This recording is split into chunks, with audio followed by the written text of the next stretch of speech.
Okay, so we will deal with the lesson That Deep Silence by Punyakante Wijenaike. I hope that is the way it's pronounced. So I won't be going straight into the lesson. Let me just give you an overview about Punyakante Wijenaike. Punyakante Wijenaike is a Sri Lankan writer of fiction. She has written fiction, poetry, and she was born in 1933. So she was born in the colonial Ceylon. Today we don't call it as Ceylon, right? We call it as Sri Lanka. And she was among the first generation of Sri Lanka's post-independence writers. And the early writings that she has produced coincide with cultural, social, and political changes, and also the upheavals that were instrumental in shaping of this new Sri Lanka, as we see, the post-1956.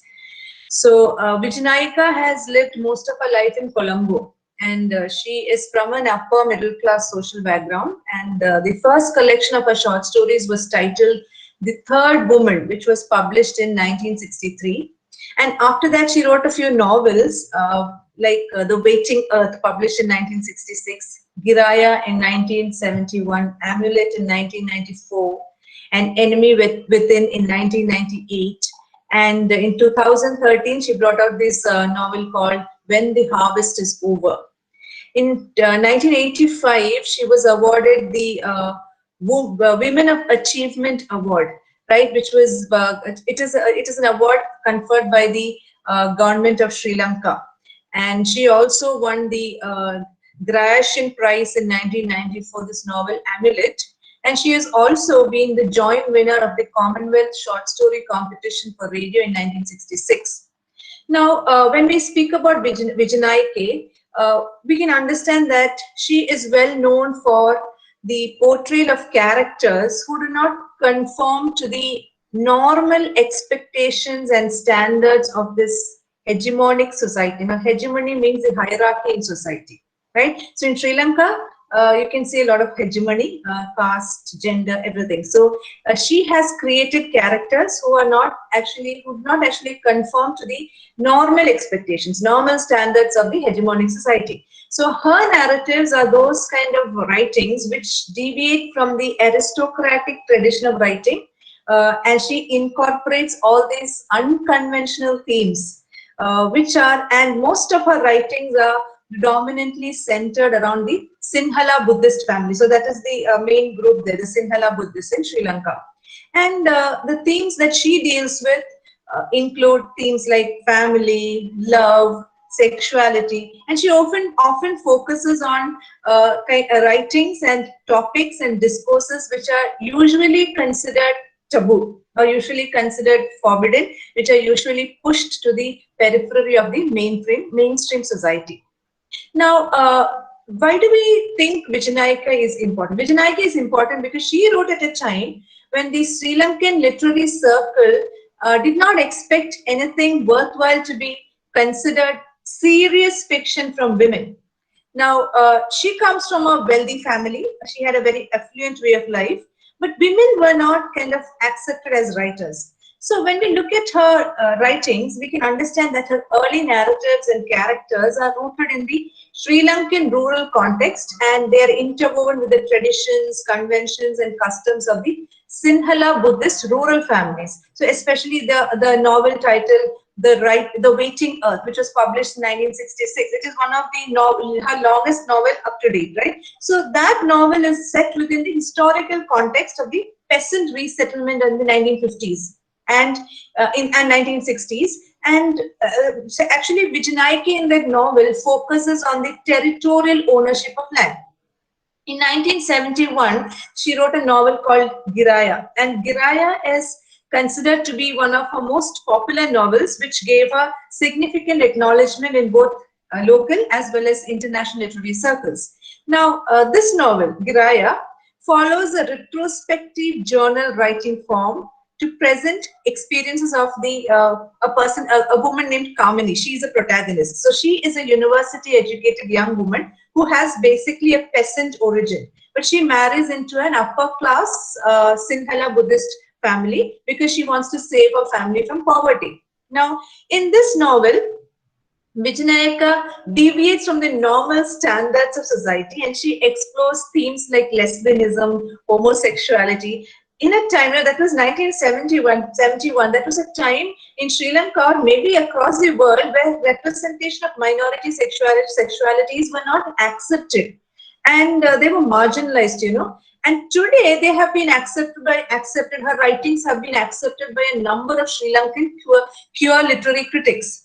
See, but when she wrote during 1971, it was not accepted. It was considered taboo. But this exploration of minority sexualities is also centered around the bias of compulsory heterosexuality, where the queer identity is seen as a taboo, because the society would always insist on compulsory, that heterosexuality is the compulsory fact. That was, and the minor sexualities were not acceptable. Today we see a society where this kind of queer identity is accepted, but in those times queer identity was taboo. It was forbidden. It was unnatural. Now, I'm not talking about the ethical part of it. Now, whether we consider it taboo, forbidden, or unnatural depends on the kind of ethics that we have. But I'm just talking about what the society considers.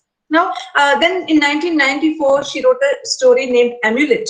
Now, in Amulet also, she addresses the transgressive sexualities in terms of a very kind of hidden form of lesbianism, and through the intense psychic connection between the protagonists. That the protagonist is Shyamali, and her, she has her husband is Senani, and Senani has a dead sister named Anula. So, it's a kind of psychic connection. So, Amulet also reveals the tragic circumstances which enable this incestuous relationship between Senani and his sister Anila. So, it's a very complicated novel. This transgressive sexual behavior patterns that are described in it. So, one is Shyamali and her dead sister Anula, and before Anula died, Senani. Senani is Anula's brother. So, the incest between them. So, this is explored through the view of the point of view of Shyamali, because Shyamali grew up in an overprotective, sheltered household, and she was further oppressed by her controlling husband Senani. So Wijenaike makes a lot of controversial attempts to address the deviant,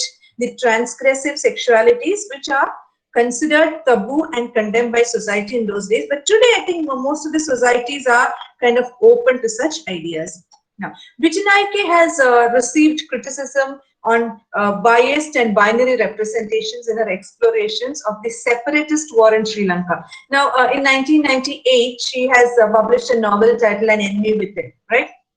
And it was highly commended, because in that she has represented the impact of the terror campaigns of the LTTE on the Sinhala community for the first time. So the LTT is very prominent, and she has been it has been critiqued for failing to recognize the depth of the political issues regarding the war by some critics, and kind of made a lot of they said, like, they made a lot of derogatory comments. They said that she has not recognized the depth of the political issues, right? And she says it has they say, the critics used to say that she has written this novel, that is An Enemy Within, catering to the dominant ideological belief which promoted a dominant Sinhala consciousness. So they always said she was trying to support the Sinhala consciousness. In 2013, she published a book titled When the Harvest is Over. Now, it includes 2 short stories based on the post-war context, representing the Tamil community. Now, short story, there's one, the short story titled The Sun God. It's about a Tamil militant imprisoned by the armed forces of Sri Lanka, and he was earlier forced to join the LTTE cadre against his will. In the second one, Bring Back the Child, it's about a female child soldier named Kanchi, who was recruited to join the LTTE cadre, and later on she was handed over to her aunt by the armed forces of Sri Lanka because she lost her family in a post-war situation. So what happens is the aunt uses this girl Kanchi to find money by locking her in the house and giving the key to men who would come in and sexually abuse her. The common aspect of both these stories are, they are stories about the Tamil soldiers who are victims at war. So the Tamil militant is, unnamed here, giving the implication that, according to Wijenaike, This is the generalized account of the unfortunate circumstances in which the members of the Tamil community were forced to join war. So, like, she doesn't name who the militant is. So, in Kanchi's story, Kanchi is the ultimate victim. She was recruited to the war as a child, and then she was forced to undergo trauma by being repeatedly raped. So Wijenaike has tried to make, she has tried to make a conscious attempt in these stories to give humane and emotional characteristics to the Tamil militants, unlike in the story An Enemy Within. So this is different. Like in the story An Enemy Within and the story When the Harvest is Over, you have two different perspectives. But here, both these stories are actually problematic because considering that both the unnamed Tamil militant and Kanchi are the ultimate victims who are forced to join the LTT. So it's both of them, like the militant and also Kanchi. So Wijenaike is making a conscious attempt to promote the dominant ideological Sinhala consciousness of whitewashing the armed forces and to a certain extent reducing the political depth of the LTT organization by representing the Tamil militants who are only recruited based on tragic circumstances. Now, in spite of all these simplifications in her post-war collection of stories, as a whole, Wijenaike's writing is a scheme that gives voice to the subversive and transgressive sexualities at a time in Sri Lanka where minority sexualities were rendered voiceless or invisible without an agency, without any voice. So this is very important because considering the context in which in Sri Lanka, where a majority of the Sinhala Buddhists were conditioned by being inculcated according to the values of, they have something called shame, fear from an age, they're inculcated because of this feeling at a very young age, So they're conditioned by, they're taught that, in indulging in this kind of subversive and transgressive sexuality is shameful. So they're frightened, right? So Wijenaike not only writes about rural and urban societies or families in the society, but she addresses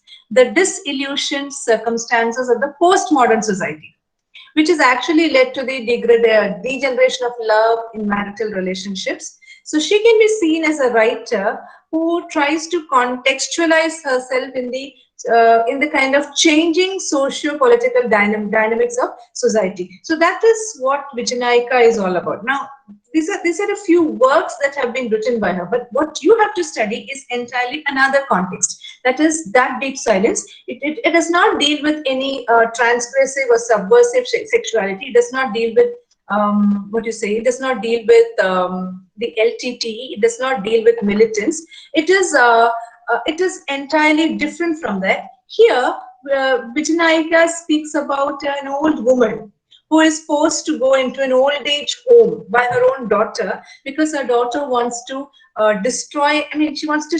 The old woman had given her only daughter the house that she had set up, which she had built. So what she does here is, this girl wants to sell this house and she wants to get a lot of money because a person who is building a big flat comes and buys that from her, and he wants to raise it. Raise it means R-A-Z-E. What is raise? Raise means destroy. And destroy, bring it down and build a new big building in that place. So this old woman feels very unhappy that her house, which she had created with so much of care and love and joy, is going to be pulled down. And what is more painful is she is going to be thrown into an old age home, or because she's going to be set up in an old age home because the daughter is very busy. Now the thing is, the daughter feels that the mother would be better off in the old age home. Now this woman, she feels very unhappy because she wants to be with her daughter. She wants to be with her grandchildren. And her story is related here by Wijenaike. So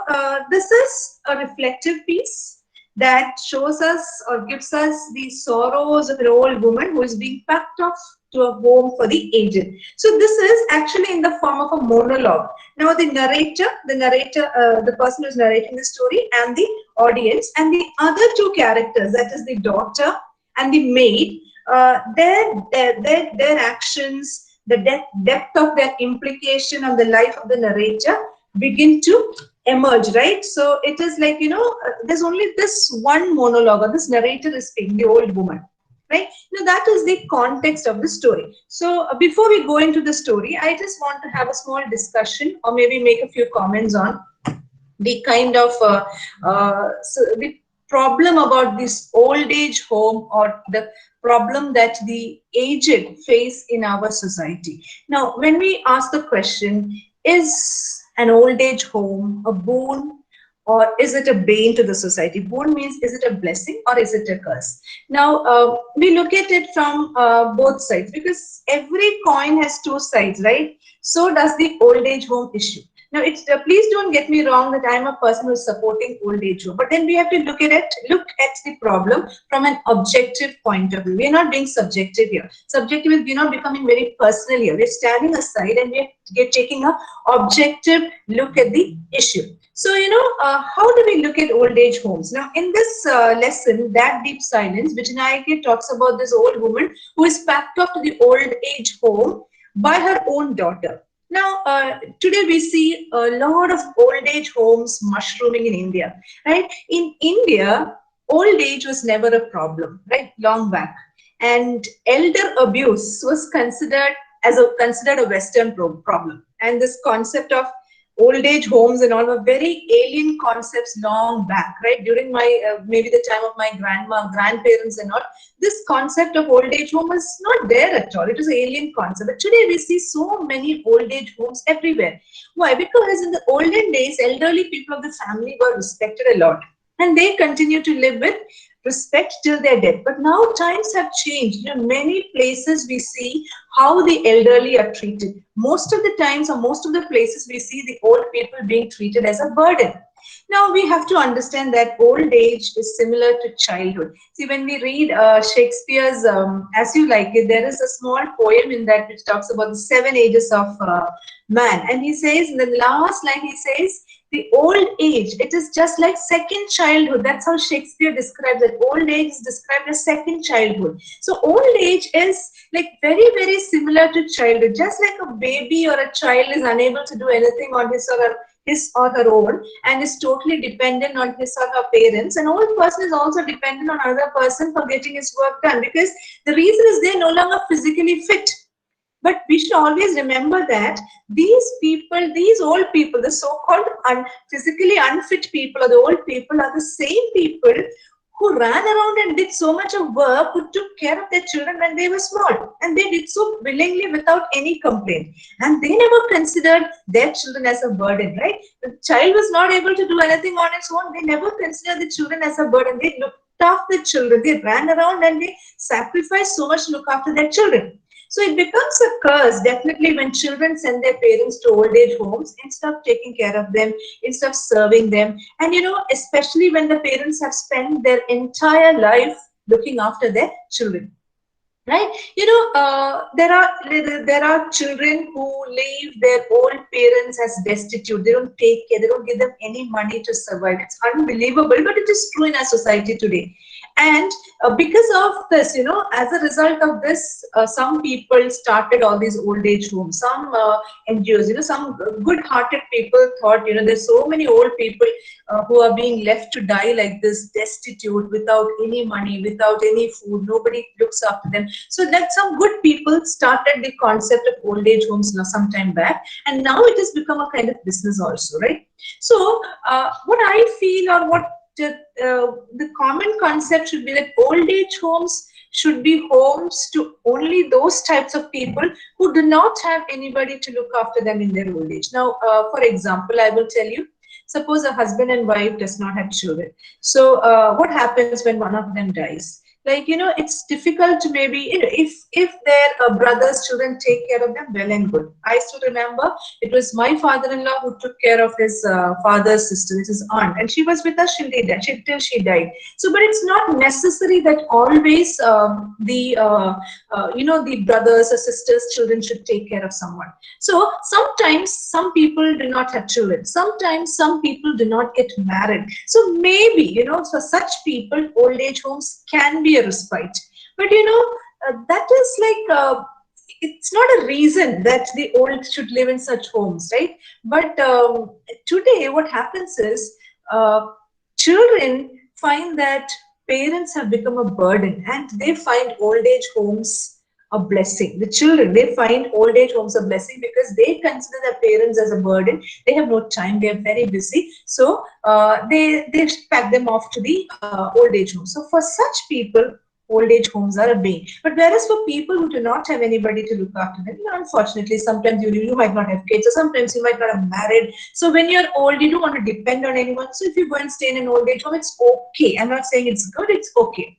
Now, when you have children and you're forced to live in old age home, it is a severe mental trauma, right? Because such people get the feeling of being unwanted and unproductive, and during their young age they would have been very, very productive. They would have been people who were so busy running around without a minute's rest doing things, and all of a sudden they feel so unwanted. So today awareness campaigns on various social issues are being conducted, but it seems that everybody has forgotten this valuable section, that is elderly of the society. We talk about so many social issues, right? We talk about environmental issues, we talk about mental issues, we talk about financial issues, but we hardly talk about this section, that is the elderly people of society. So what I feel is the younger generation should be made aware of the fact that the elderly are gems to the society, because they are actually people with a lot of experience. They cannot be called burden, right? But as I told you earlier, for people who do not have anyone to look after them, old age homes can be a recreation place for them to enjoy the rest of their lives, to have friends with whom they can share their thoughts, their problems, their perspectives. It can be a place which can give them a feeling of satisfaction that they are still human beings and that people do care for them. And the best part is, it can be a place where they can fulfill their desires that they killed due to the responsibilities they needed to endure. See, now they don't have anyone, they don't have children, right? So they can go and stay and at an old age home, or you can call it. I would phrase it better. It's called a retirement home, and it's good because they have common people, friends there. They can share their thoughts, their problems, because they don't have any other responsibilities at home, right? So the I feel that the government and non-governmental organizations should think seriously about this problem, because this problem of the elderly is a great problem. It's a grave problem, and this problem can be solved to some extent if the elderly also give it a serious thought, right? Now, always I feel that when you're young, you should prepare for your old age gracefully, and you should also secure your old age economically. You should save enough money for yourself that you don't have to depend for everything on your children. The economic security will enhance their decision-making power in the family. See, if you're totally dependent on your children, sometimes it can be a little jarring. So it's always better to set aside something economically. Now, what happens is in India, what we see is in India, all these parents, poor things, they're so they're so much careful about their children that they don't spend anything for themselves, nor do they save anything for themselves, right? So what happens is when they reach the old age, when they're not able to move around as they were earlier, they find they have to depend totally on everything on the other person. And what happens is in many of the today, another problem that we see in our society is the nuclear family, right? In olden days, we had this we had this joint family system. So in the joint family system, there wasn't much of this issue because they would all stay together. Maybe the grandparents, the sons, the daughters-in-law, the grandchildren, they all stayed together, and there was always this give and take, and like people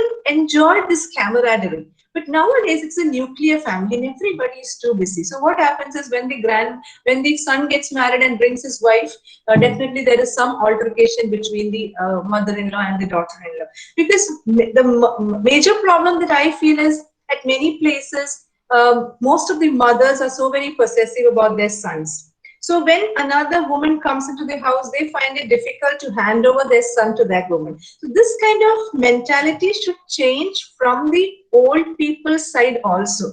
We cannot simply blame the children for everything, because some of the old people are really difficult. So they make things really difficult also, right? So we should always remember that children are a loan, right? God has given us children for a time. for some time. They're alone to us. So when they are with us, we need to kind of enjoy. We need to have joy with them, and we should also make them, instill good values in them. But once they are, once when they're given to us as a tiny baby and they're alone to us, we definitely supposed to groom them and make sure that their wings are strong.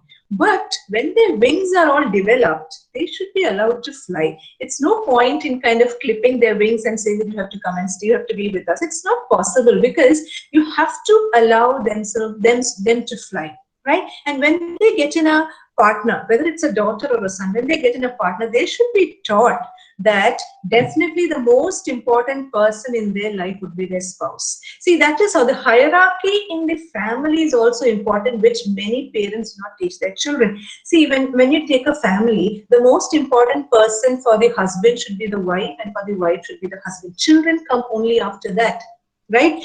Parents come after that. So that hierarchy has to be taught. It is a kind of natural order, right? And your sons have to be taught that, your daughters have to be taught that.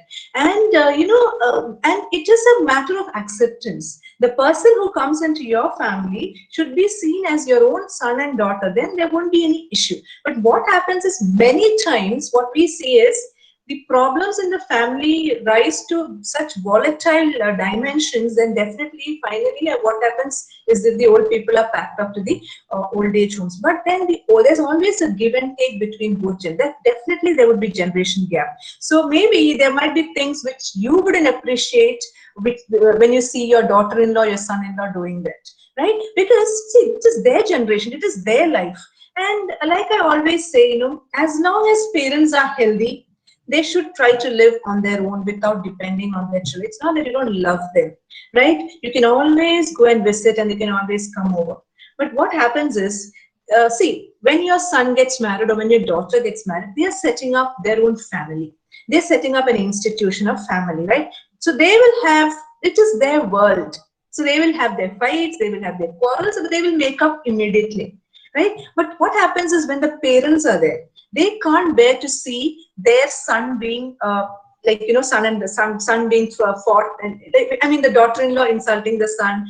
I mean, insulting, I would put it in quotes, or the son-in-law insulting the daughter. So for them, it's my son, it's my daughter. How can she or he talk to her like that? See, when the husband and wife have a quarrel, they quarrel and they make it up immediately, right? So it is always this perception that creates problems. So the best thing is, like, as long as y'all can stay separately, let people build their own families. But definitely when the parents are old, when they're incapacitated, when they cannot manage on their own, when they're physically unfit, it is not fair to send them to an old age home. They have to be looked after, because we have to always remember that they have sacrificed so much for us. To the daughters-in-law and to the sons-in-law also, there's a message. See, if you have got a good husband or a good wife, you should be always thankful for the parents who have brought up such a man or a woman, right? So that is also a responsibility. So there's always this give and take that should be there.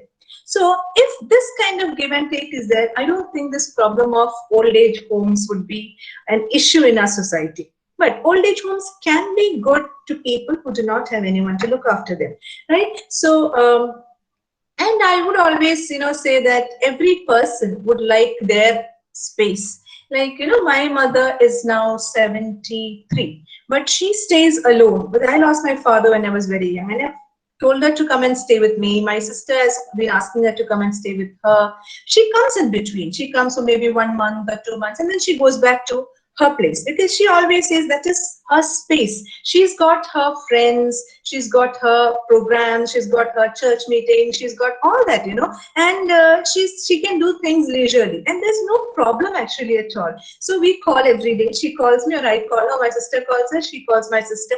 There's a call every day, and then she comes maybe for 1 month.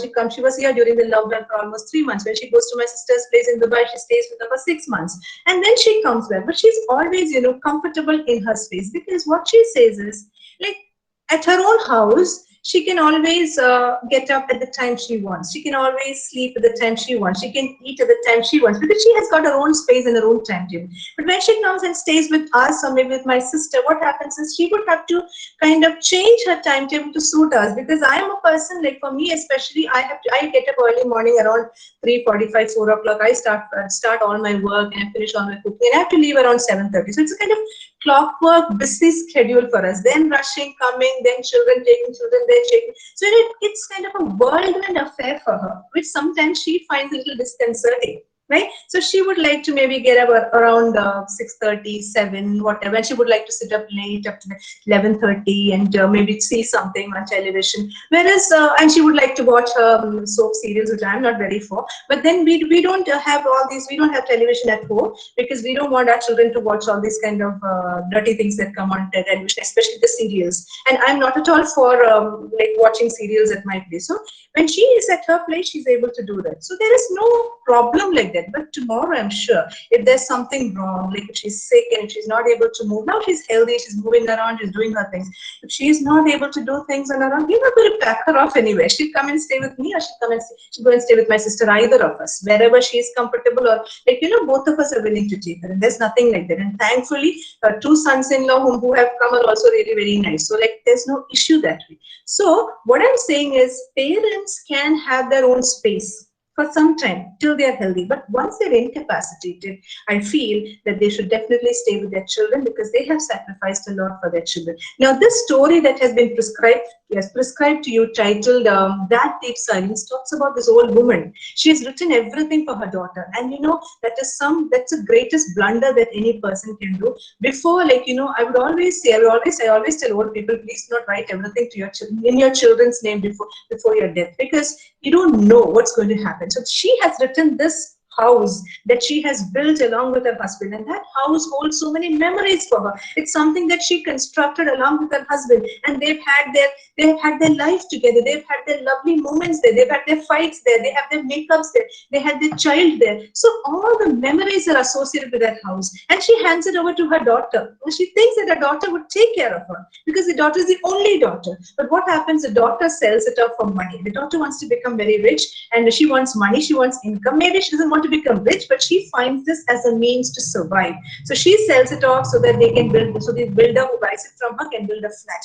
And the destruction of this house, the house being torn apart, is something that tears at this old woman's heart. And more painful, far more painful than that, is the fact that her daughter is taking her to an old age home, and she wants to be with her daughter. She wants to enjoy the rest of her life with her grandparents, but she's so sad that her daughter is not taking her home. So that is the crux of this story, and we will discuss that in the next class. I will just put the lesson for you in the e-learning platform sometime this week. Thank you.